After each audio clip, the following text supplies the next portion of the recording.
ஏதாவது பேசுங்கடா. ஹலோ, இப்போ வந்து இது உண்மையான பர்த்டே இல்லைங்க, இதுக்கு விளையாட்டு பண்ணிட்டு இருக்காங்க. நட்பு, ஹாப்பி பர்த்டே நட்பு. சரி, பிரிச்சு என்னன்னு பாரு, ஆளு கொஞ்சம் எடுத்துக்கலாம். நட்பு உள்ள ஏதாவது சாப்பிட்ற பொருளா இருந்தா கொஞ்சம் நல்லா இருக்கும்.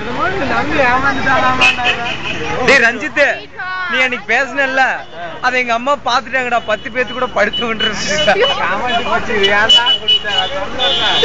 இல்ல, நான் எதுவும் இல்ல. அந்த இடத்துல வால்யூம் வந்து டிக்ரீஸ் பண்ணிட்டேன். இல்ல இல்ல, அது பாடி லாங்குவேஜ் தான் தெரிஞ்சு, வேற எதுவும் தெரியல. அப்புறம் நித்யாவை பத்தி 2-3 கெட்ட வார்த்தை பேசல. இல்ல, இந்த நேரத்துல உங்க 2 பேத்தையும் சண்டை முட்டி விடணும். 2 பேத்தையும். சரி சரி, கொஞ்சம் நல்லா இருக்கா? சூப்பர்.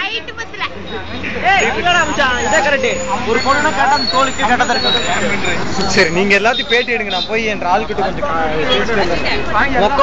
என்னடா